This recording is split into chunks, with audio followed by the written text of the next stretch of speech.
निष्प्रपञ्चाय शान्ताय निरालम्बाय ते। हरि ओम प्रभुजी। पाठ करिए આપણે 10મા સૂત્રથી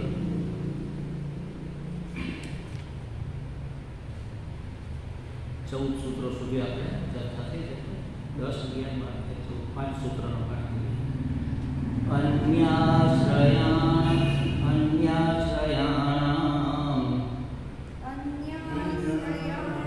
त्यागो नन्यता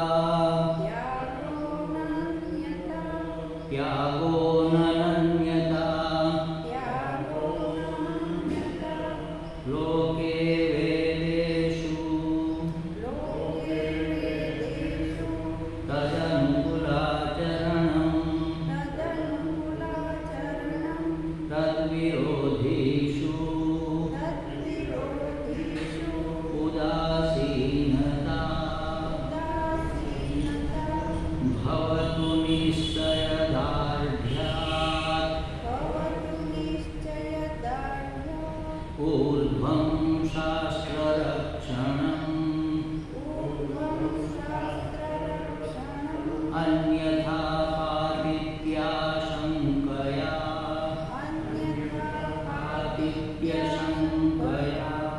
लोकेऽपि तावद्देव किन्तु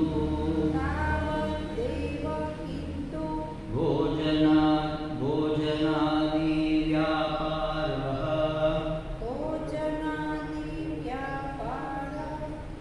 त्वाशरीरधारणावधि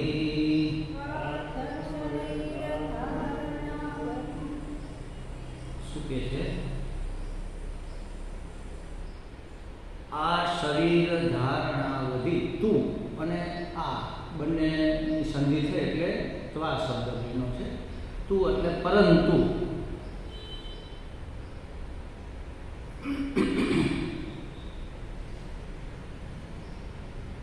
लोकेऽपि तावत् एव किन्तु अगर पूछूं ने अन्यथा पातित्य शंकया आशंकया नहींतर तमारा पतननी संभावनाओ छे। निश्चय दृढ़ थया पहला जो कोई भक्त समाज सेवा करवा निकली पड़े के उपदेश आपवा निकली पड़े, लोको साथे वधारे हळे भळे मळे रखड़े तो पतननी शक्यताओ रहेली छे। त्यारे एने शास्त्रना रक्षणनुं के लोकना उद्धारनो विचार करवो जोईए ने। त्यां सुधी पोतानुं लक्ष्य दृढ़ न थई जाय, निश्चय दृढ़ न थई जाय त्यां सुधी बीजी बधी कड़ाकूटमां एणे पड़वुं जोईए ने। अन्यथा पातित्य आशंकया नहींतर पतन थवानी शक्यता रहेली छे। पतन एटले पथभ्रष्ट, पथ एटले रस्तो, पोताना मार्गथी ए भ्रष्ट थई जाय। जे मार्गे जतो होय आ भक्तिना मार्गे चाल्यो छे एने बदले कर्मयोगना मार्गे जतो रहे अथवा पछी सेवाभावमां जड़ी जाय। अने लोकेशना तो बहु खराब वस्तु छे। लोकेशना एटले लोकनी एषणा, लोको मने ओळखे, मने चाहे, मने मान आपे, मने महान समझे, मने सेवाभावी समझे अने आ बधुं करवाथी मने पुण्य पैदा थाय ने सारो लोक मळे। बे जातनी लोकेशना, आ लोकनी एषणा अने परलोकनी एषणा ए बहु अत्यंत कठिन छे एनो त्याग करवो। संन्यास दीक्षा वखते अमारे 3 एषणाओनो त्याग करवानो होय। एमां बधी ज एषणाओ आवी गई। एषणा एटले इच्छा, कामना, बधी ज कामनाओनो त्याग थई जाय। अहंता ममता कामना बधुं छूटी जाय। एक तो पुत्रेषणा, पुत्रेषणा एटले खाली पुत्र नहीं पण पुत्र जोतो होय तो पत्नी तो होवी जोईए। એટલે પત્નીની એષણા, પુત્ર જોઈ તો પત્ની જોઈએ ને પત્ની ક્યારે મળે? કંઈક તમારો પરિવાર હોય તો મળે ને. હાવ એકલો માણસ, આગળ પાછળ કોઈ ન હોય, ન વંશ વેલાનો ખબર હોય, એને કોઈ દીકરી ન આપે. એટલે પરિવાર જોઈએ. ખાલી પરિવાર એ નથી ચાલતો. કંઈક 5 જણામાં તમારી ખ્યાતિ તો હોવી જોઈએ ને, કે કોઈક ઓળખતું હોય. ભોજ્યોભાઈ એને તો ઓળખતો નથી, તો પછી એને કોણ દીકરી દે? એટલે એમાં આ બધું આવી જાય. તમારા પાસ પડોશી એનો અભિપ્રાય લેવાય, દીકરી દેવી આપણે અભિપ્રાય લઈએ જ ને. એટલે એ બધું જ પુત્રેષણામાં આવી જાય. પુત્રેષણા છોડવાની, વિત્તેષણા છોડવાની. વિત્ત એટલે ધન, સંપત્તિ. એમાં ધન એટલે રોકડા રૂપિયા તો ખરા, પણ ઘરેણા સોના વગેરે પણ આવી જાય. અને એ ઉપરાંત એ જમાનામાં હાથી ઘોડાએ પશુ છે એ સંપત્તિ ગણાતી, ધન ગણાતું. ગજધન, વાજી ધન શું છે? સરસ સુવિચાર છે. हाँ, गज धन वाजी धन और रतन धन खान, जब आवे संतोष धन सब धन धुरी સમાન. આવું એક સુવિચાર પહેલાંના જમાનામાં ચાલતો હતો, ખબર નહીં, પણ એ બધા વખતે એ ધન કહેવાતું. અત્યારે ઘોડા અને હાથી નથી તો એની સામે ગાડીઓ છે, એ પણ આપણી સંપત્તિ છે, પ્રોપર્ટી છે. એટલે એ બધી જ એષણાઓનો ત્યાગ, સંપત્તિનો, વિત્તનો, એટલે વિત્તની અંદર આ બધું જ આવી જાય, એ બધાનો ત્યાગ. અને ત્રીજું છે લોકેશણાનો ત્યાગ. એ આપણે હમણાં વાત કરી, આ લોકની અને પરલોકની પ્રાપ્તિની ઈચ્છા. એમાં માન, સન્માન, સારો હોદ્દો, એમાં સુખ પ્રાપ્તિ, એમાં અનુકૂળતાની પ્રાપ્તિ, એની ઈચ્છા, એ બધું છોડવું જોઈએ. એ બધું છોડવાને બદલે જો દ્રઢ નિશ્ચય થયા પહેલાં આ ભક્ત આ સેવા વગેરેના કાર્યમાં ચડી જાય તો લોકેશણા દ્રઢ થાય. બીજું થાય કે ન થાય, લોકેશણા તો દ્રઢ થાય છે. અને આ તો સારા સારા મહાત્માઓની, અમારા લોકોની પણ છૂટતી નથી. અમે એવું અંદરથી આમ સૂક્ષ્મ એવું બીજ તો રહે જ જાય કે 5 લોકોને ખબર તો પડે કે હું કેવો વિદ્વાન છું, 5 લોકો મને ઓળખે તો ખરા, ક્યાંક મારી વાત તો થાય. તમે જ્યારે એષણા છોડી છે એટલે પહેલાંના મહાત્માઓ જંગલમાં, ગુફાઓમાં, હિમાલયના કે પહાડોના ઓલામાં, કંદરાઓમાં રહેતા, જ્યાં કોઈ માણસ જાત જ ન હોય. એટલે એષણાઓ નિવૃત્ત થાય, ત્યાં વીતે ન હોય, ત્યાં પુત્ર પત્ની પરિવારે ન હોય. એટલે ત્રણેય એષણાઓનો આમ જનરલી આપણે ત્યાગ નથી કરી શકતા. એટલે પહેલાં સ્થૂળ ત્યાગ થાય, એને છોડીને જતા રહે. પછી અહીંથી સૂક્ષ્મ ત્યાગ થાય. કારણ કે શું છે, એક નિયમ છે. આપણી જે બધી ઇન્દ્રિયો છે ને, એમાં મન પણ ઇન્દ્રિય જ છે. Use it or lose it, આ નિયમ છે. કારણ તમે ઇન્દ્રિયનો ઉપયોગ કરો ને ત્યારે તમે ગુમાવી દેશો. એટલે એ ઇન્દ્રિયનો ઉપયોગ ન થાય, મનનો પછી બહુ ઉપયોગ ન થાય. નથી પુત્ર પરિવાર, નથી સંપત્તિ, નથી કોઈ લોકો, તો મારી ત્રણેય એષણાઓ ઓટોમેટિકલી સ્થૂળ સ્વરૂપે મેં આડો પડદો પાડી દીધો. એટલે ધીમે ધીમે પછી અહીંથી જાય. એ દરમિયાન તમારી સાધના પણ હોય, એટલે અંતઃકરણ શુદ્ધ થાય. તો સાધનાની પણ તમને સહાયતા મળે આ બધું છોડવામાં. ધીમે ધીમે આ બધું છૂટતું જાય.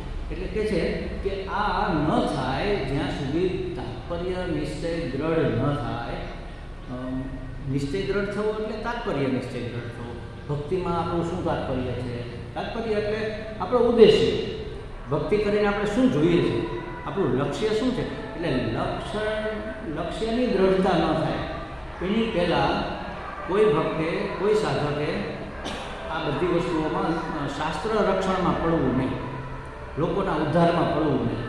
પહેલાં તમે અમુક લેવલે આવી જાઓ. મને તરતા આવડતું હોય તો હું કોઈ ડૂબતો હોય ને ભૂસકો મારું, ચાલો બચાવો. હવે મને તરતા નથી આવડતું, અને કોઈ ડૂબતું હોય ને હું ભૂસકો મારો તો એકને બદલે બે જાય. આવું થાય છે, આવું ઘણીવાર થયેલું છે. કંઈક હમણાં વચ્ચે 2 વર્ષ પહેલાં દરિયામાં કંઈક હોનારત થયેલી. છોકરાઓ બધા ફરવા સ્કૂલની ટ્રીપ કે એવું કંઈક ગયું હતું, અને કોઈ નાવા પડ્યું કિનારે, એમાં મોટું મોજું આવ્યું, 2 જણા તણાઈ ગયા. બીજા 2 બચાવવા કે એ તણાઈ ગયું. તો કે તરતા આવતું તો કે ના, પણ જીવનો ઘરે મારો ભાઈબંધ છે એને માર્યો ભૂસકો, તો એ ગયો પેલો. એટલે જ્યાં સુધી આપણને તરતા ન આવડે ત્યાં સુધી આપણે બીજાને ડૂબતો બચાવી ના શકીએ ને. કમસે કમ આપણી જાતનો બચાવ થઈ શકે એટલું તરતા આવડી જાય તો ભૂસકો મારવામાં બહુ વાંધો નહીં, એને બચાવી શકાય. ભલે નહીં આપણે તો બચી જ જાય. એટલે પ્રયત્ન તો થાય.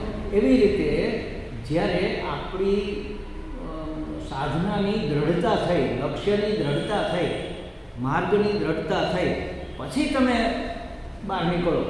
અને એમાં તો સ્પષ્ટ કીધું છે કે ગુરુની આજ્ઞા વગર તો નીકળવું નહીં. પહેલી વાર તમે ગમે એ લેવલે પહોંચ્યા હો, ગુરુને ખબર છે કે તમારે શું કરવાનું છે.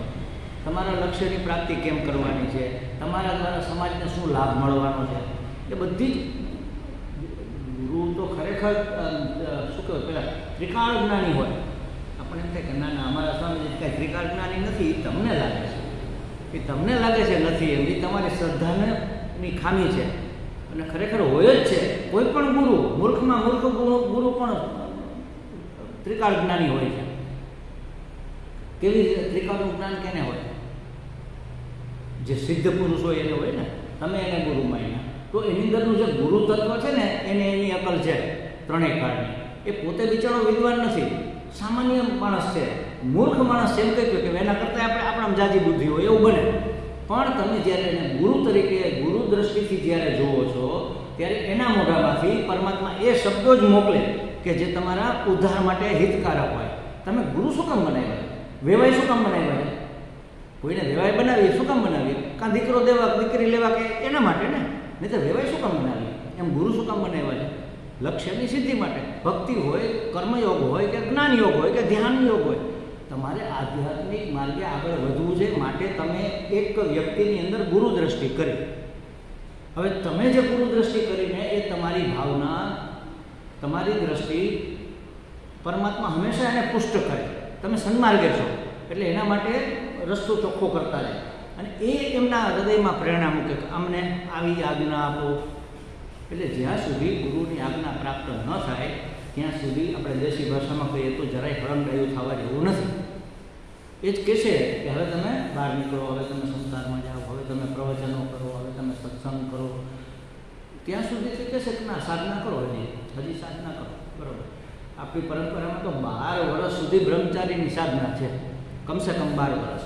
ત્યાં સુધી તમે શાસ્ત્ર ભણો, 3 વર્ષનો કોર્સ કરો, પછી થોડી સાધનાઓ કરો, થોડા મૌનનું તપ કરો, થોડા એકાંત સેવન કરો, ગુરુજીની સેવા કરો, આશ્રમની સેવા કરો. સફેદ વસ્ત્રોમાં 12 વર્ષ સુધી લોકો મતતા હોય છે. પછી સંન્યાસ દીક્ષા થાય કે હવે આ પરિપક્વ થઈ ગયો છે, તમે આશ્રમમાં ગુરુની સાથે રહ્યો તો તમારો પરિચય થાય ને. તમારે બીજા સાધકો સાથે કેવો વ્યવહાર થાય છે, વાદ વિવાદ થાય છે કે નથી થતો, ઈર્ષ્યા થાય છે કે નહીં, તમારી ફરિયાદ તમે લઈને ગુરુ પાસે જાઓ છો કે નહીં, કે સ્વામીજી બીજું બધું તો ઠીક પણ આ છે ને આપણા તો આવું કરે છે, આવું થોડું કરે. તમારી દ્રષ્ટિ કેવી છે એના ઉપરથી ખબર પડી જાય. તમારી અહીંયા કાંઈ વાંધો નથી, ખાલી તમે ગુરુનું ધ્યાન કરવા માટે કહો છો કે જો આ જરા બરોબર કામ નથી, આ બરોબર નથી કરતો, આમાં તો આપણું આશ્રમનું ખરાબ દેખાય એવું લાગે છે. હવે એ તમારી રજૂઆત કેવી રીતે છે ને એના ઉપરથી ગુરુ સમજી જાય કે તમારામાં કેટલી પરિપક્વતા આવી છે. મારા સ્વામીજી કહ્યું કે ગમે તે થાય ફરિયાદી ન બનવું. મારા સ્પેશિયલ શબ્દ, ફરિયાદી નહીં બનવાનું, કોઈના વિશે ફરિયાદ કરવી જ નહીં. એ જ ઇટ ઇઝ તમે મૂકી દો. ક્યારેક જરૂર પડે, આશ્રમના હિતમાં હોય, પરંપરાના હિતમાં હોય તો વસ્તુ જુદી છે. એ જ ઇટ ઇઝ, એમાં જરાય વધારો આ સ્વામી બરોબર નથી થતો, તમે જુઓ જરા હવે બરોબર થાય છે કે નહીં. એ નિર્ણય લેનાર તમે પણ, તમે ખાલી એમ કહો આવું થાય છે બસ. અને બિલકુલ બાયસ વગર, જરાય દ્વેષ વગર, જરાય ઈર્ષ્યા વગર. આપણા શબ્દોમાં ગરમી આવી જાય, થોડો તાપ આવી જાય. જો ઈર્ષા, દ્વેષ કે વિરોધ હોય ને તો શબ્દો ગરમ થઈ જાય અને ઓલા શબ્દો ઠંડા રહે. ગુરુમાં તો આટલી તો આવડત કમસે કમ હોય જ ને, તો જ એ ગુરુ સ્થાને હોય, નહીં તો થોડા હોય. ગમે એવા બહુ જ્ઞાની ન હોય, સામાન્ય ભક્ત હોય કે સામાન્ય ગુરુ હોય તો પણ એની આજ્ઞા વગર હળંગાયા થવું નહીં. ટૂંકમાં કહેવાનું કે સમાજની સેવા કરવા નીકળી પડીએ, ઉપદેશ આપવા નીકળી પડીએ તો શું થશે? પાતિત્ય આશંકયા, પતિત થવાની શંકા રહે છે. પતિત એટલે પતન એટલે શું થશે? ભ્રષ્ટ થઈ જશે, પથભ્રષ્ટ થઈ જશે, માર્ગ ચૂકી જશે, આવ્યા ત્યાં મળવા અને બેસી જશે દોડવા, આવું થશે. જવું છે જામનગર અને ભાગશે ભાવનગર, ઊંધે રસ્તે થઈ જશે.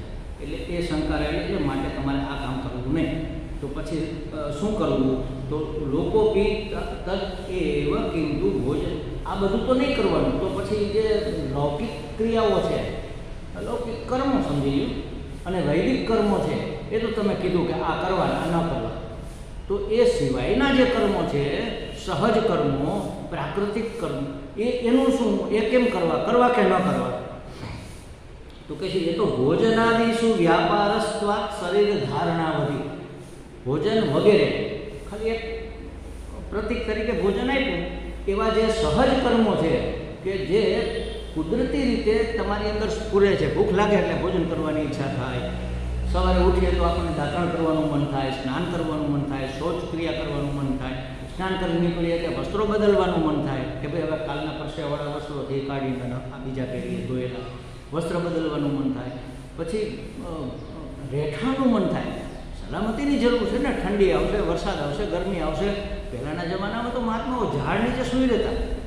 હવે એવી આપણી શરીરની સ્થિતિ નથી રહી, કારણ કે એવા જગ્યાએ આપણે ઉછરેલા છીએ, તપશ્ચર્યા તો કરી નથી, સીધા આમાં કૂદકો મારીને આવી ગયા છે. એટલે જરાય સહન થતું નથી. એમ થાય કે સહન કરવું જોઈએ, બરાબર છે, ક્યાં સુધી સહન કરવું?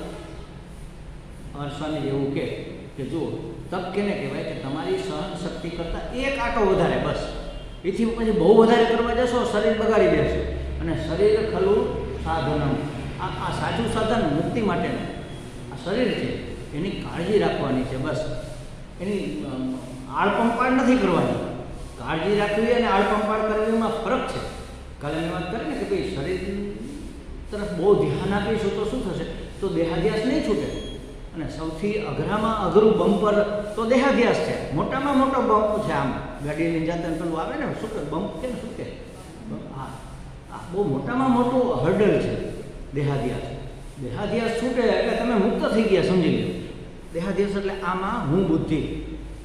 હવે દેહની બહુ આળપંપાળ કરીશું તો એ તો હું બુદ્ધિ દ્રઢ થશે ને. તો કાળજી ન રાખવી, કાળજી નહીં રાખીએ તો માંદા પડીશું. અહીંયા વિવેકની જરૂર છે. શરીરની એટલી અને એવી રીતે કાળજી રાખવી, એટલી અને એવી રીતે, જોજો બે શબ્દ બરોબર મહત્વના છે, કે જેથી આપણો દેહાધ્યાસ દ્રઢ ન થાય. એટલી જ રાખવી, એથી વધારે ન રાખવી. અને એવી રીતે રાખવી કે જાણે દેહાધ્યાસ નહીં, આપણા માટે બીજું મહત્વનું છે. જેમ કાલે વાત થઈ કે ભાઈ કસરત કરવી જોઈએ, હા તો કરીએ, એમાં કાંઈ વાંધો નથી. ચાલો ડમ્બેસને પહેલાં ઉપાડીને આમ કરીએ, પહેલાં બધા હીરો જેમ પેલી દંડ બેઠક કરે છે એમ કરીએ, એવી જરૂર નથી. સૂર્ય નમસ્કાર કરો, પણ કસરતની રીતે ન કરો. સૂર્યની આરાધના કરવા માટે કરો ને. 12 સૂર્યોના નામ છે, ઓમ આદિત્યાય નમઃ, ઓમ અર્કાય નમઃ, એ બધા એક એક નામને એક એક દંડવત, આખો સૂર્ય નમસ્કાર. 12 સૂર્ય નમસ્કાર બીજી વખત કરવું હોય તો બીજા 12, 24, એમ 12 તમે બધા. અને તમારી સૂર્યોપાસના થશે. સૂર્ય સ્વયં પ્રકાશ છે, પરમાત્માનું પ્રતીક છે, ચિત્ત સ્વરૂપ છે, જ્ઞાન સ્વરૂપ છે અને પોષક છે. વિષ્ણુનો અવતાર છે. આમ જુઓ તો એ પોષણ આપે છે ધરતીને, મને, તમને, બધાને અન્ન પેદા કરે. તો એની આરાધના થઈ ગઈ, આરાધનાની આરાધના થઈ ગઈ, શરીરની સંભાળ થઈ ગઈ. તો આવી રીતે બધું કરી શકાય. ગમે ભોજન તમે ગમે ત્યાં લ્યો. આપણે એમ થાય, મને ઘણા પૂછે કે સ્વામીજી આ ફલાણું ફાવશે? અરે ભાઈ બધું ફાવશે. ભગવાનનો પ્રસાદ છે તો શું કામ નહીં ફાવે? પણ અમે તો તમને ભોજન આપીએ છીએ, તમે ભોજન આપો, અમે પ્રસાદ બનાવી નાખીએ. બ્રહ્માર્પણ કરીને પ્રસાદ બની ગયો. પછી કેમ નહીં ફાવે? કેટલું ફાવે એ નક્કી કરવાનું તમારે. કે પ્રસાદની રીતે હોય. પ્રસાદ કાંઈ અહીં સુધી ઠાસીને ખાવાનો, ક્યાંય તમને એટલો પ્રસાદ મળ્યો? કાપડિયામાં હોય, કાં હાથમાં હોય. પ્રસાદની રીતે હોય. અને આ મહાપ્રસાદ આપણે એને કહીએ છીએ, એટલે મોટો પ્રસાદ. પણ એમાંય કંઈ આમ ઢગલો કરવાનો ના હોય. એટલે એ ઓટોમેટિકલી આખી વૃત્તિ જ બદલી જશે. ખ્યાલ? બાકીની ક્રિયાઓ, બાકીના કર્મો કેટલા અને કેવા કરવા? તો કે આ શરીરાવધિ, આ શરીર ટકે ત્યાં સુધી. આ એટલે જન્મ, શરીરના જન્મથી માંડીને અવધિ એટલે મૃત્યુ સુધી. આ શરીરની અવધિ ક્યાં સુધીની છે? મરણ સુધીની. આ એટલે આ સમનતા અહીંથી શરૂ કરીને, જન્મથી શરૂ કરીને મૃત્યુ પર્યંત શરીર ટકે ત્યાં સુધી ભોજનાદિશુ, ભોજન વગેરે લોકોપી. જેમ પેલા લૌકિક કર્મો, વૈદિક કર્મોનું આપણે નિર્વહન કર્યું, એમ આ કર્મોનું, આ સહજ કર્મો છે, એનું પણ નિર્વહન કરવું જોઈએ. આપણે એના માટે આ 4 મૂળભૂત જરૂરિયાતો જોઈતી.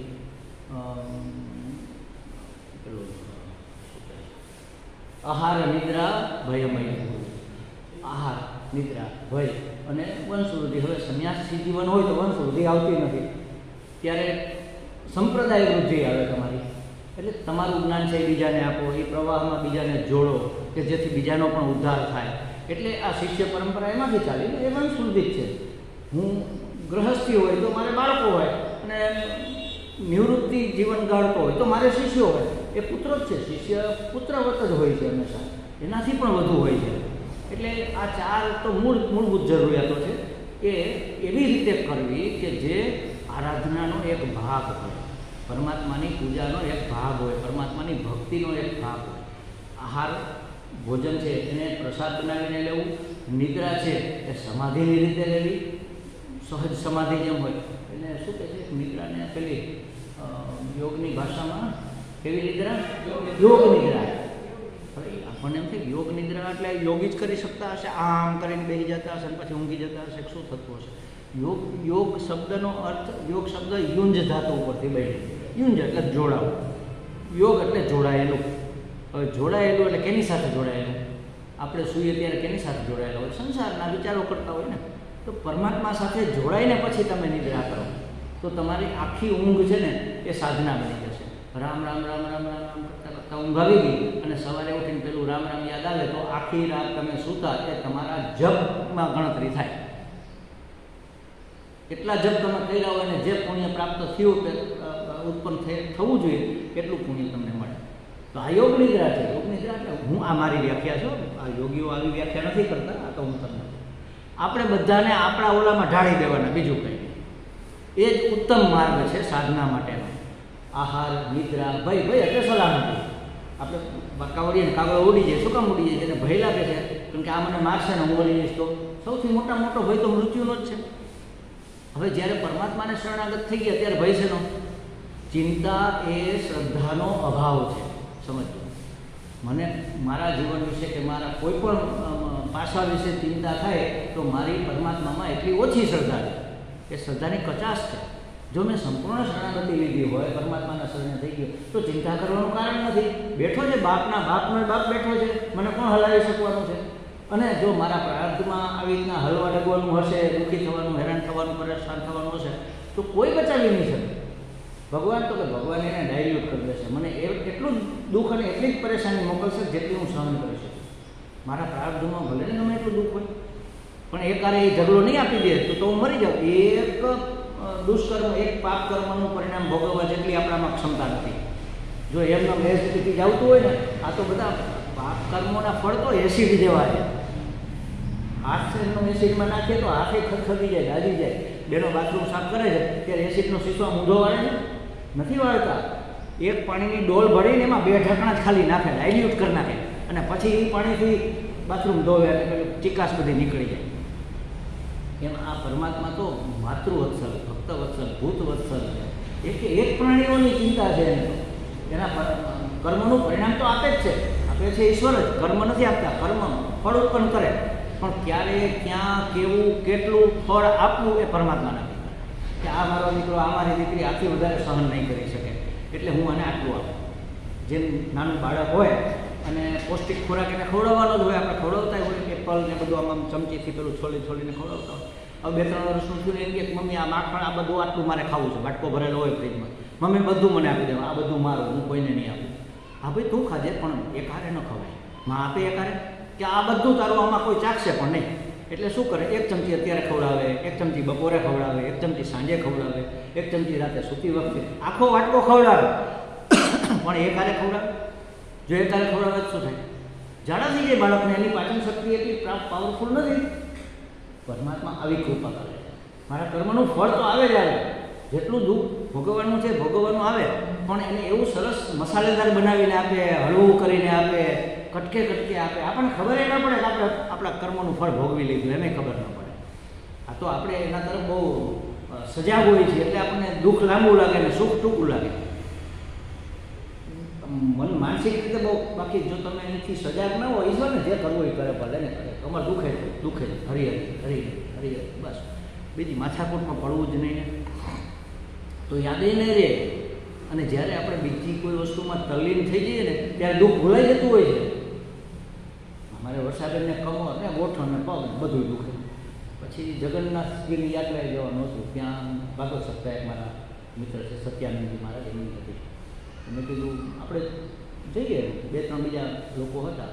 કોઈ લેડીઝ સાથે હોય તો હું વરસાદને લવ આવે, નહીં પછી એકલા હોય તો હું ના. તો પછી તો ટિકિટો બધાની કરાવી પણ એવા ફસકે વાત જાઓ, અરે મારાથી તો હલાહે નહીં, હું ન આવું તો મેં જ નહીં આવવાનું.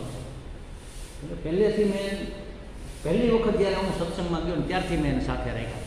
કારણ કે મારું લક્ષ્ય હતું કે મારે આ રસ્તે જો જવું હોય ને તો એને આ વિદ્યા, આ વસ્તુ, આ સંન્યાસની વેલ્યુ ખબર હોવી જોઈએ. અને આમાં આવે તો જ ખબર પડે ને, ઘરે બેઠા થોડી ખબર પડવાની. નહીંતર તો એ વાંધો વાંકા ફરીને બેસે કે ના ના તમે ભાઈ જાવ તો અમારું કોણ, એ મને છૂટ ના આપે ને. આપણી પરંપરામાં છૂટ ન આપે તો સંન્યાસ મળે ને. એટલે એને આ વસ્તુની કિંમત સમજાવવી જોઈએ. તો એમને લઈ ગયો. મેં કીધું ગોળી લઈ લો ભેગી તમે, અને ગોળી ખાઈ લેજો, દુખાવાની પેઇન કિલર પણ આવો. જગન્નાથજીના દર્શન કરીએ, ભાગવત સપ્તાહ છે, આજુબાજુમાં બધા દર્શન કરશું. આપણે ક્યારેય ગયા નથી પૂર્વ ભારતમાં, આવ્યા પછી તો ગોળી લીધી ભેગી. પહેલે દિવસે ખાધી, બીજા દિવસે પછી તો ગોળી ખાવાનું ભૂલી ગયા.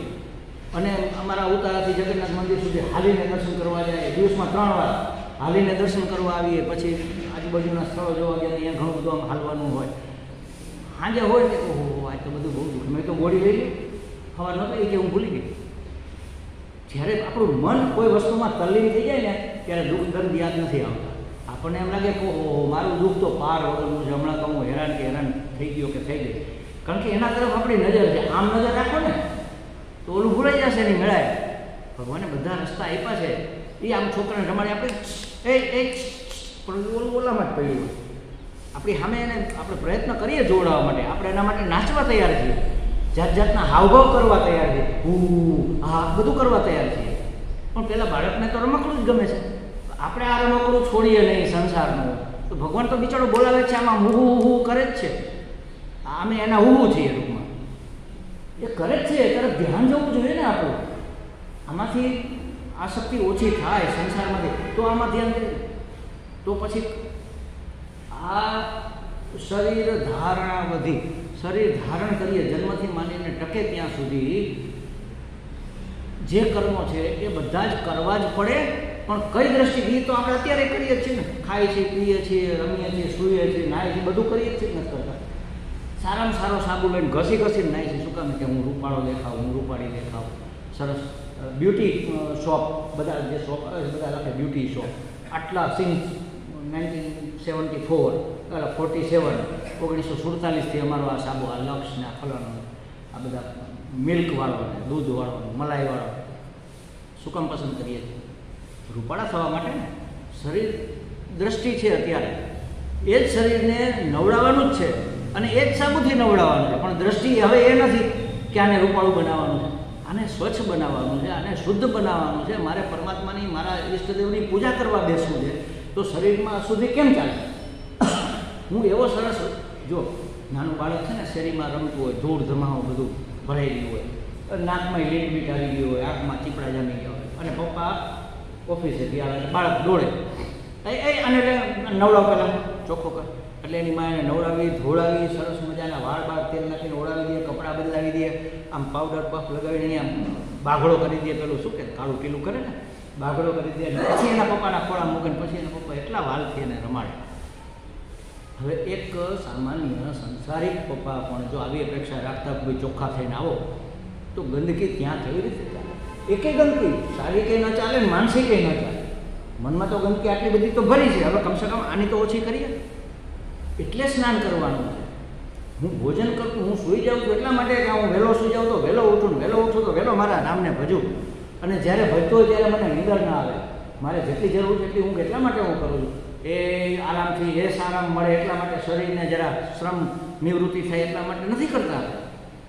બધી જ ક્રિયાઓ કરવાની છે, પણ કઈ દ્રષ્ટિથી કરવાની છે એ મહત્વનું છે. એટલે અહીંયા શિવાનંદજી મહારાજ કહે છે કે ખાલી શરીરની જાળવણીના કાર્યો નથી કરવાના. સુસ્વાસ્થ્ય જળવાય, સ્વાસ્થ્ય જળવાય અને એ શું એટલે સારી રીતે એ કરવાનું છે.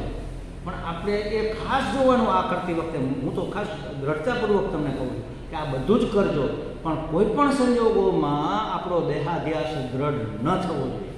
આનો ખાસ કાળજી લેજો, નહીંતર આ વસ્તુ છૂટશે નહીં. બધું કર્યું, આખી જિંદગી સત્સંગ કરશો, એના બધા સિદ્ધાંતોનું અનુસરણ કરશો તો એ દેહાધ્યાસ નહીં જાય. અને જ્યાં સુધી દેહાધ્યાસ નહીં જાય ત્યાં સુધી અહમ બ્રહ્માસ્મિ કેવી થાય? અત્યારે તો અહમ દેહો અહમ છે, પછી બ્રહ્મો અહમ કેવી રીતે થાય? ત્યાં સુધી આ છૂટે નહીં ત્યાં સુધી પેલું પકડાય કેવી રીતે? બધું જ કરીએ. ઈશ્વર કૃપા સમજો, આપણને ભૂલાવાનો પ્રયત્ન કરે કે આ દેહ હું છું, ભૂલી જાઉં, એ ભૂલાવાનો પ્રયત્ન કરે. પણ આપણે જ છોડીએ નહીં તો શું થાય? આપણે બધી જ આપણી પ્રવૃત્તિ આને કેન્દ્રમાં રાખીને જ થતી હોય છે. જોજો તમે, ખાવાનું, પીવાનું, ઓઢવાનું, પહેરવાનું, સૂવાનું, આવવાનું, જવાનું, ઉઠવાનું, બેસવાનું, કસરત બધું જ આ દેહ માટે જ કરતા હોય છે. જાણે અજાણે ગમે તેમ, પણ આ દેહ બુદ્ધિ એટલી બધી દ્રઢ થાય છે અને એટલી બધી થઈ ગઈ છે. હવે તો એને છોડીને હવે આપણી કોઈ પણ પ્રવૃત્તિ એની એ જ કરવાની છે, એમાં કાંઈ ફેર નહીં થાય.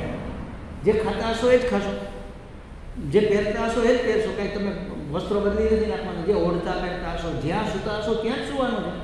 હવે કંઈ તમે મંદિરમાં જઈને સૂવાનું કંઈ તમને શાસ્ત્ર નથી કહેતું. ભાઈ તમે ભક્ત થયા તો હવે તમે ઘરે ના સૂવો, જઈને મંદિરમાં સૂવો. એવું ક્યાંય શાસ્ત્રમાં કીધું નથી, કોઈ મહાત્માએ કીધું નથી, કોઈ ગ્રંથોમાં લખેલું નથી. જે કરીએ છીએ એ જ કરવાનું, ખાલી દ્રષ્ટિ બદલી નાખવાની. અને વેદાંત અથવા તો ભક્તિ અથવા તો જ્ઞાન એટલે દ્રષ્ટિ પરિવર્તન. દ્રષ્ટિ પરિવર્તનનું નામ જ જ્ઞાન છે, બાકી કશું જ નથી. અત્યારે દ્રષ્ટિ બહાર છે, બહિર્દ્રષ્ટિ છે, પછી આંતરદ્રષ્ટિ કરવાની. ગંગા સતી કે ને આવૃત ચક્ષુ, કઠોપનિષદમાં લખ્યું છે આવૃત ચક્ષુ. આ ભક્ત કેવો થાય છે? આવૃત ચક્ષુ થાય છે. આવૃત એટલે એની દ્રષ્ટિ પાછી પડે છે. અત્યાર સુધી વિષયોની પાછળ દ્રષ્ટિ દોડતી હતી. આંખ સુંદર દ્રશ્યો જોવા માટે તત્પર હોય, કાન મધુર શબ્દો સાંભળવા માટે, કાંઈ સંગીત કે ભજન કે કાંઈ નહીં તો આપણા વખાણ. કોક મારા વખાણ કરે કેવું ગમે, એ શબ્દો કેવા લખા, હા સ્વામીજી તમારી શું વાત થાય. એને ખાલી આટલું જ કીધું, સ્વામીજી તમારી શું વાત થાય. ત્યારે સ્વામીજી 1 ફૂટ ઊંચા થઈ જાય. પાછળથી જે વાક્ય આવે ને ત્યારે ખબર પડે કે શું વાત થાય, કે શું કહેવા માંગે છે. એટલે હંમેશા મધુર શબ્દો સાંભળવા માટે કાન તત્પર હોય જ. દરેક ઇન્દ્રિય શબ્દ, સ્પર્શ, રૂપ, રસ અને ગંધ આ 5 વિષયની પાછળ દોડે છે. એ બદલી નાખવાની. શું ક્યારે બદલે?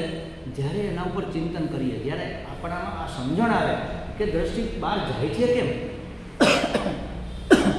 આ બધા વિષયોની પાછળ ભમે છે કેમ, એને શું જોઈએ છે, ત્યાંથી સુખ જોઈએ છે, આરામ જોઈએ છે, આનંદ જોઈએ છે, તો એ તો અહીંયા છે.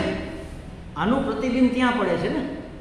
એટલે એક ઉદાહરણ ગયા વખતે કે એની પહેલાંના કેમ્પમાં મેં આપેલું. એક ભરવાડનો છોકરો દરરોજ પશુ ઢોર એના જે હતા, ગાયો, ભેંસો, બકરીઓ લઈને જંગલમાં ચરાવવા જાય. અને એક મોટો વડલો હતો એના તળાવને કિનારે. એ વડલા નીચે સરસ રેતીને હોતું, ત્યાં બપોર વચ્ચે ઢોરને પાણી પીવડાવી અને બેસાડે, અને પોતે પણ ત્યાં બેસીને જમે, થોડી વાર આરામ કરે. પછી પશુ ઊભા થાય એટલે પાછો ચરાવવા લઈ જાય. એક દિવસ ગયો, બધું ચરાવીને પશુઓને પાણી પીવડાવીને છાયામાં બેસાડ્યા, પોતે ભોજન કરવા માટે બેસતો હતો. એટલે ટિફિન ખોલે એની પહેલાં જરા પાણી ભરી આવે ને, એટલે વાટકો લઈને પાણી ભરવા ગયો તો જોયું પહેલાં આમાં તો હીરાનો હાર પડ્યો છે તળાવમાં, અને આજુબાજુનું જેવું કોઈ નથી. આપણું ઉધાર થઈ ગયો. હવે આ ઢોરા નહીં ચડાવવા પડે. લાખેનો હાર છે, 9 લખો હાર છે, સમજો. હીરાનો આખો સોનાનો હીરાનો હાર, 9 લખો હાર. હવે હું ભૂસકો મારી, એમાં ગામડાના છોકરાઓને તરતા આવડતું હોય, એમાં આ બોવાળિયાઓને તો ખાસ આવડતું હોય, કારણ કે એને ધંધો જ કરવાનો હોય ને આખો, બીજું શું કરવાનું. માર્યો ભૂસકો, હાર લઈને બહાર નીકળો, હાથમાં હાઠીકડા, હાર નો આવ્યો, એનાથી એટલે ચૂકી ગયો. હરખાઈ હવે બરાબર આમ નિશાન લઈને એક પથરા ઉપર ચડ્યો, અને ત્યાંથી આમ ઊંડો ભૂસકો પડ્યો, અને આમ કરીને ભેગું કર્યું. ભલે થોડા કચરો આવે પણ હાર આવી જવો છે. આ બધું લઈને બહાર આવ્યો તો ગારો ભરાઈ ગયો હતો. હાર તો અહીંયાનો અહીંયા જ રહી ગયો. એ રીતે કરીને આમ ટકો ખંજોરે, હાર કેમ આવતો નથી. એમાં કોઈક આવો યુવાન નીકળે, એજ્યુકેટેડ યુવાન હોય, એટલે એને શું કહે, આની યાર ભાગીદારી કરું. બોલાયો, ભાઈ આવો, એક સરસ વસ્તુ તને બતાવું, આપણા ભાઈનો ભાગ. આ જો 9 લખનો હાર છે. તો એ કે કાઢી લે. એ કે મારાથી નીકળતો નથી, એટલે તો તમને બોલાવ્યા કે હવે આ તમે જો કંઈક રસ્તો કરો ને આ કાઢીએ ને તો આપણા બેનો અડધો ભાગ, આપણા બેનો ઉધાર થઈ જશે. તો તમે શું કહ્યું કે ડૂબકી મારી? અરે તળિયા સુધી નહીં ગયા હો. અરે મેં અહીંયા ચડીને ડૂબકી મારી, ભૂસકો માર્યો. આ જો આ બધો કચરો હાઠીકડા બધા નીકળ્યા, પણ હાર હાથમાં આવતો નથી. વારંવાર આમ લઉં છું પણ ચૂકી જવાય છે. ઓલે વિચાર કર્યો કેમ હાથમાં કહ્યું, જોયું સરખાઈ મીઠી, તો કે આ હાર નહીં નીકળે, પાણીમાંથી હાર નહીં નીકળે. તો કેમ નહીં નીકળે? તો કે પણ આમાં છે જ નહીં. તો ક્યાં છે? તો કે ઉપર જો પેલી ડાળમાં લટકે છે, એનું પ્રતિબિંબ આમાં પડે છે. કોઈ સમળી લઈને નીકળી હશે, કોઈ રાણી અગાશીમાં સ્નાન કરતી હોય, પેલામાં એના સ્નાન ગૃહમાં ચમકતી વસ્તુ જોઈને પેલી સમળી ઉપાડીને ભાગી ગઈ. એના આ ચાંચમાંથી જોયું કાં તો કાંઈ ખાવાની વસ્તુ નથી, મૂકી દીધો, એ ડાળમાં લટકી ગયો. એ લટકેલું આમાં પ્રતિબિંબ પડતું. આપણે જે વિષયોમાંથી આનંદ લેવા જાય છે ને એ આ હીરાના હાર જેવું છે. આ સુખનું પ્રતિબિંબ ત્યાં પડે છે. હીરો તો અહીંયા છે, એ ત્યાં પડે છે. આપણે દર વખતે બાચકા ભરીએ, એમ થાય આહા આવી ગયો. અંદર ડૂબકી મારીને જ્યારે પકડો ને ત્યારે એમ થયું હવે તો આવી જ ગયું એમ. પછી બહાર નીકળે ત્યારે ખબર પડે કે આ તો ગંદકી જાય, ઉલટાના ખરડાઈ ગયા, આ તો મેલા થયા. વિષયોની વાસના મને નિર્બળ બનાવે છે, મને આનંદ નથી આપતી, ઇન્દ્રિયોનું તેજ હરે છે. મહાત્માઓ એવું કહી ગયા કે આ વિષયોની પૂર્તિ કરવાથી ઇન્દ્રિયોનું તેજ હરણ થાય છે, ઇન્દ્રિયો નિર્બળ બને છે, કાદવમાં ખરડાઈએ છીએ, સુખ નથી આવતું. સુખનું તો પ્રતિબિંબ છે ખાલી. એટલે એ દ્રષ્ટિ પરિવર્તન થવું જોઈએ કે હવે બારે સુખ જે આપણે શોધીએ છીએ વાસ્તવમાં ક્યાં છે એ સમજાવવું જોઈએ. અને તો મારી દ્રષ્ટિ આવૃત થાય, પાછી ચક્ષુ આવૃત ચક્ષુ બની શકાય. બસ આટલું ખાલી દ્રષ્ટિ પરિવર્તન થઈ જાય પછી શરીરની જાળવણી જે રીતે કરવી હોય તે કરવાની છો. પછી દેહાત્મા બુદ્ધિ દ્રઢ નહીં થાય, કારણ કે આપણને સમજણ આવી ગઈ કે ભાઈ સુખ બહાર નથી, સુખ અંદર છે. મારે મને ઓળખવાનું છે, આ જગતને ઓળખવાની જરૂર નથી. મિથ્યા છે ને ઓળખીને શું ફાયદો? પેલું જાંજવાનું જળ હોય કે ભાઈ તપાસ કરો કેટલું મોટું તળાવ છે, માપ કરો લંબાઈ પહોળાઈ કેટલી છે, ઊંડાઈ કેટલી છે, એમાં કેટલા ગેલન પાણી ભરેલું હશે. એ જળ છે કે નહીં એનું માપ ક્યાંથી તમે કાઢો? આપણે એને માપવાના પ્રયત્નો કરીએ. એ તળાવ આટલું લાંબુ છે, આટલું પહોળું છે, આટલું ઊંડું છે, આટલા ગેલન એમાં પાણી છે. સ્વપ્નમાં માનો કે આપણે એન્જિનિયર હોય ને આપણા ભાગે આવું આવે કે આપણે તળાવનું માપ કરીએ, આપણે બધું કરીએ, પાકે પાયે બધું કરીને રાજી થઈ ગયો, હું મારા ઓફિસરને આ વિગત આપીશ ને તો ખુશ થઈ જશે, મને તો બઢતી મળશે, ત્યાં હું ગોળી જાય. તો બધું નકામું ગયું ને મહેનત કરી, કારણ કે હતું જ નહીં ને, ખાલી સ્વપ્ન હતું. આ જગત સ્વપ્નવત એટલે મહાત્માઓ કહે છે આ જગત સ્વપ્નવત છે. સ્વપ્નવત છે એટલે શું? સપનામાંથી જાગીએ પછી એનો મોહ ન રહે. એવી રીતે આ અજ્ઞાન નિદ્રામાંથી જાગીએ ને તો આનો મોહ ઓછો થાય. અને આનો એટલે આનો ખરેખર આ દેહાદી સંઘાતની વાત છે. એ જ આ સ્વરૂપે પણ તમારો દેહ છે, મારો દેહ છે. આમ હું ત્યારે કરી શકું પેલા આમ હોય તો, એટલે હું હોય તો જ તું હોય, નહીં તો તું ક્યાંથી હોય? જેમ પેલું કહે છે ને સાક્ષી ભાવમાં રહેવું હોય, પણ સાક્ષી ક્યારે હોય? સાક્ષી હોય ત્યારે ને, સામે કોઈ હોય જ નહીં તો સાક્ષી કેના તમે? એટલે કહે છે કે આ જગત મિથ્યા છે, એટલે હવે તમારે સાક્ષી બનવાની જરૂર. તમે તો બ્રહ્મ જ છો. સાક્ષી એના પહેલાંની ભૂમિકા છે, પણ ધીમે ધીમે ચડાય. એટલે કે પહેલાં સાક્ષી બનો, તમે દ્રષ્ટા બનો. દ્રશ્ય જ નથી તો કેના દ્રષ્ટા? દ્રશ્ય જ નથી મારી સામે તો દ્રષ્ટા કેના? દ્રષ્ટિ કોઈ વિષય ઉપર પડે ત્યારે આપણે દ્રષ્ટા કહેવાય. અમે દ્રશ્ય તો હોવું જોઈએ ને, દ્રશ્ય વસ્તુ તો હોવી જોઈએ ને, છે જ ને. આ સમજણ આવે ત્યારે અહીંથી નિવૃત્ત થવાનું મન થાય. ત્યાં સુધી દેહાત્મા બુદ્ધિ જાય નહીં. એટલે કહે છે કે તપ કરવું, બધું કરવું, કરવું જ જોઈએ. કેટલું કરવું એ પ્રમાણ નક્કી કરવું, અને શેના માટે કરવું? ભોજનમાંથી મારી રુચિ નિવૃત્ત થાય એના માટે કરવું. મને એક વખત હાર્દિકભાઈએ ફોન કરીને કીધું, એને એમ મને કે હવે દાદા હેરાન થાય છે, બિચારા એકલા. આશ્રમ હોય તો ઠીક છે, બધી વ્યવસ્થા ત્યાં હોય, રહેવાની જમવાની બધી કંઈ ચિંતા જ ન હોય, જઈને ભરે પાણી બેસી જવાનું હોય. તો એકલા તમે રહેતા હો સંન્યાસી તરીકે તો બધું તમારે જ કરવાનું હોય ને. એને એમ કે દાદા હેરાન થઈ જાય તો વ્યવસ્થા કરજો. એટલે મને ફોન આવ્યો એક દિવસ, બહુ પહેલાંની વાત છે. મને કે દાદા એક બેન છે, બ્રાહ્મણના છે, વિધવા છે, બહુ પવિત્ર છે, દરરોજ સવાર સાંજ પૂજા પાઠ કરે, આખો દિવસ રામાયણ વાંચતા હોય, એને થોડીક જરૂરિયાત છે. મેં કીધું હા તો અપાય ને, એમાં શું વાંધો બોલા? મને કે એમ નહીં, એ લેતા નથી એવી રીતે, એ તમારી રસોઈ કરવા આવશે. એટલે મેં કીધું તો સારું લ્યો, મારે એક ઝંઝટ તો ગઈ. મેં તો હા પાડી, આ ભલે. કલાક પછી મને વિચાર આવ્યો કે મેં ફોન કર્યો. મેં કીધું એક કામ કર, કાલે નહીં હું પછી કહીશ ક્યારે મોકલવા એમ. હું જો ના પાડું મારે કારણ બતાવવા પડે ને કે ભાઈ શું કામે ના પાડો છો, એને જરૂરિયાત છે, તમારે તકલીફ છે. મેં કીધું ના હું પછી કહીશ, પણ કાલે ન આવે, હું કહું પછી મોકલજે. પછી મેં 2-3 દિવસ ન કીધું, એટલે પછી એનો ફોન આવ્યો. પછી મેં નિરાતે સમજ્યું. મેં કીધું મને કશો જ વાંધો નથી, બેનિંગમાંય વાંધો નથી, રસોઈ કરે એમાંય વાંધો નથી, પણ તો મારી સ્વાદની વૃત્તિ નિવૃત્ત નહીં થાય. ત્યાં લીધો એટલે મારે સ્વાદ છોડવા જોઈએ ને. એ બેન આવીને દરરોજ પૂછે સ્વામી આજે શું બનાવું? એટલે આપણે તો ઠીક લાગે એ બનાવો ને.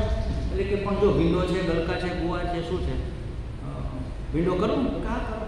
તો સ્વામી ગયા વખતે એમનો સાદો આજે ભરેલો ભીંડો કરું? હા આજે ભરેલો કરું. વળી અઠવાડિયું થાય કે સ્વામી હમણાં કે દિવસનું કાંઈ નથી કર્યું તો દાળ ઢોકળી બનાવું. પછી તો મને મનમાં વિચારો આવે ને કે આ વખતે હવે દાળ ઢોકળી બનાવી હતી તો હવે આ વખતે પાઉંભાજી બનાવો, આ વખતે પણ ચટાકો કોઈ દી જાય. તમે વિચાર કરો, જાય કોઈ નહીં. અને હાથે રાંધવાને અંદર કોણ લાભ કરે? મૂકોને માથા કોઈ ભાખરીને શાક ખાલી મજા મજા, પેટ ભરવાથી કામ છે ને, બહુ કાઢું. આ ભંભળી ક્યાં ભરાણી અત્યાર સુધીમાં કે આપણે ભરાવાની છે? હાથે કરતા ને ભલે આળસની રીતે પણ એનાથી આપણે વિમુક્ત તો થઈએ. મેં એટલે એ બેનને ના પાડી નહીં કરી રસોઈ માટે નહીં આવતા. બે કારણ હતા. એક તો પેલું કારણ એને મને વિગત આપી, એમાં નિવૃત્ત થઈ ગયું. ગમે એને હું બોલાવું તેના વાઇબ્રેશન કેવા હોય, એ કેવા વિચારો સાથે આવ્યા હોય, એના સંસ્કાર કેવા હોય, બધું મારા ભોજનમાં ભળે. એ બધું હું ખાવ એટલે મારી અંદર પણ મન બધું ડિસ્ટર્બન્સ રહે, ટેન્શન રહે, એવું બધું. કારણ કે નહીં, અન્ન એવું મન, સમજી લો, જેવું તમે અન્ન ખાશો એવું મન બનશે. અન્ન એટલે જેવું પેદા થયેલું, જેવું અર્ન કરેલું, કમાયેલું, અને જેવું રાંધેલું, જે વાસણમાં, જે સ્થાનમાં, જે વ્યક્તિ દ્વારા રંધાયેલું, આ બધી જ વસ્તુઓ એમાં અસર કરતી હોય. એટલે મેં કીધું સારું, ચાલો, એ તો નિવૃત્ત થઈ ગયું. કારણ કે બેન તો બહુ પવિત્ર હતા, એ વિગત મળી ગઈ. પણ આ મારું શું કરવાનું? આ લલુડીને કોઈ દિવસ સંતોષી શકાય? એટલે આપણે વિચારી લેવાનું. ખાલી દ્રષ્ટિ પરિવર્તન. ભોજન તો કરવાનું જ છે, નથી કરવાનું એવું નથી. શું કરવું, ક્યાં કરવું, કેવું કરવું, કેટલું કરવું, એ આપણે નક્કી કરવાનું. આહાર, નિદ્રા, ભય, આ બધું આપણે નક્કી કરવાનું. આ બધી સહજ વૃત્તિઓ છે. અખંડાનંદજી મહારાજ તો એનાથી એક ડગલું આગળ વધીને એની વાત વિશિષ્ટ જ હોય. ખરેખર મને મહાત્મા એટલા બધા ગમે છે. અને તમે એનું ગમે એ સાહિત્ય વાંચજો, તમને નવી દ્રષ્ટિ પ્રાપ્ત થશે. આ તો હોય જ બધું, પણ ઉપરાંત કાંઈક વધારાનું મળે જ મળે. એટલે એને એવું લખ્યું કે જો ભક્ત કેને કહેવાય, એ આપણે આગળ જોઈ ગયા કે ભક્ત હંમેશા પોતાના પ્રિયતમને પ્રસન્ન કરવાનો પ્રયત્ન કરે, એની પાસેથી પ્રસન્નતા પ્રાપ્ત કરવાનો પ્રયત્ન ન કરે. સુખ લેવા માટે નહીં, સુખ દેવા માટે ભક્તિ. પરમ પ્રેમ એને કહેવાય જે સુખ આપે. હવે જો આ ભક્ત આવા કષ્ટ સહન કરે તો એના કષ્ટને દૂર કરવા માટે ભગવાને મહેનત કરવી પડે કે નહીં? ભગવાને આવવું પડે ને એને એનું કંઈક સંભાળવા માટે. તો ભગવાનને આપણી ચિંતા કરવી પડે. એ બરાબર કે ભગવાન આપણી ચિંતા ન કરે ને પ્રસન્ન રહે એ બરાબર? તો કે ભગવાનને આપણી ચિંતા કરાવવી જોઈએ નહીં. એટલે આપણું શરીર એટલા પૂરતું સાચવવું કે ભગવાનને કમસે કમ આપણી એટલી ચિંતા તો ન રહે. અમે આપણી ચિંતા કરે છે કે આ નસીબમાં આટલા બધા દુઃખ છે તો હું કેવી રીતે મોકલું? હવે આ મારો ભક્ત છે, બિચારો સહન કરી શકે એમ નથી. હવે ધીમે ધીમે કટકે થોડા મોકલું, બીજું શું થાય? એમ કરીને મોકલે તો ખરા, જ્યાં સુધી આપણી દેહાત્મા બુદ્ધિ નિવૃત્ત ન થાય. દેહાત્મા બુદ્ધિ નિવૃત્ત થઈ ગયા પછી ઢગલો એકસાથે આપી દે તો આપણને કાંઈ ફેર નથી પડતો. કારણ કે આ હું જ નથી. તો રમણ મહર્ષિને એક વખત કંઈક ઘારું પડી ગયેલું સાથળમાં, કે કંઈક કીડો કરડી ગયેલો અને એમાં સડો થઈ ગયો અને એમાં જીવડા પડી ગયા. જેમ બળદને ગાયને શિંગડામાં જીવડા પડે ને એમ જીવડા પડે. હવે એ તો એક લંગોટ જ પહેરતા ખાલી, એટલે બેઠા હતા આમ સ્વસ્તિક આસનમાં. સામે સાધકો બેઠા હશે, એટલે કોઈ આવ્યા હશે મળવા કે પ્રશ્ન કરવા, ગમે કાં ધ્યાન કરવા બેઠા હશે. એમાં મહારાજનું ધ્યાન ન રહ્યું છે, ભૂલી ગયો પગ. હલી ગયો ને તેમાં બોલો કીડો નીચે પડી ગયો.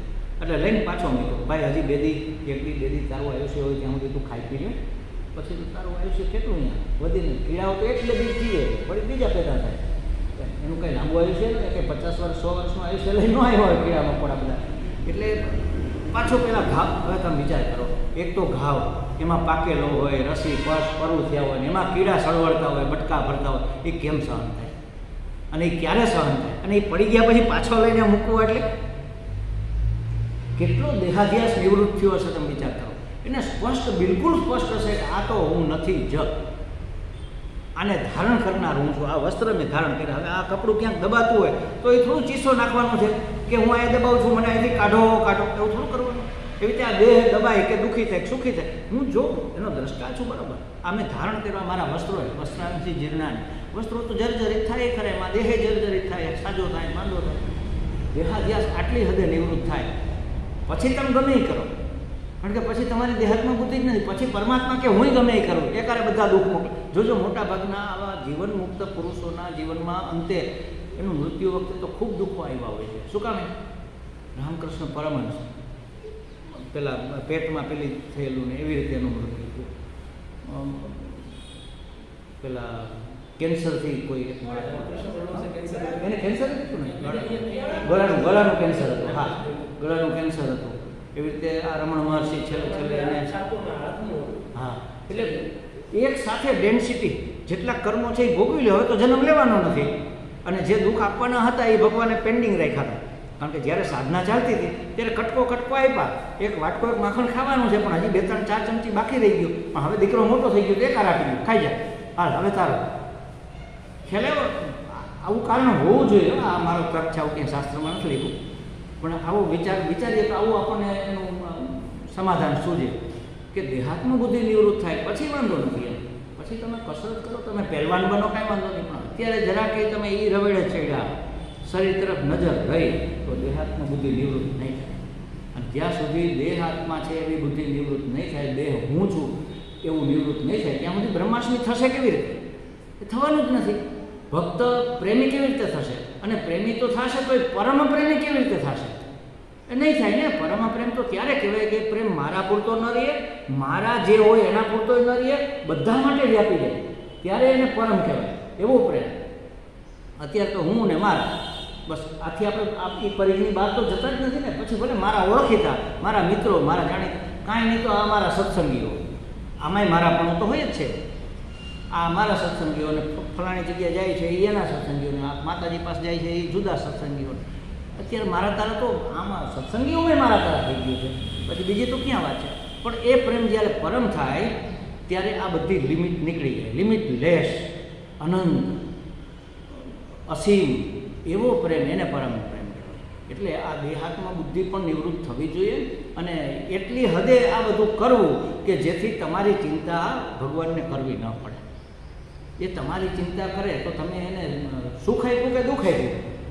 પ્રેમી, પરમ પ્રેમી તો પોતાના પ્રિયતમને સુખ આપીને રાજી થાય, સુખ લઈને રાજી ન થાય. પેલી ગોપીઓની જેમ, ગોપીઓ જેવી રીતે સુખ આપીને પ્રસન્ન થતી, દુઃખ આપીને નહીં.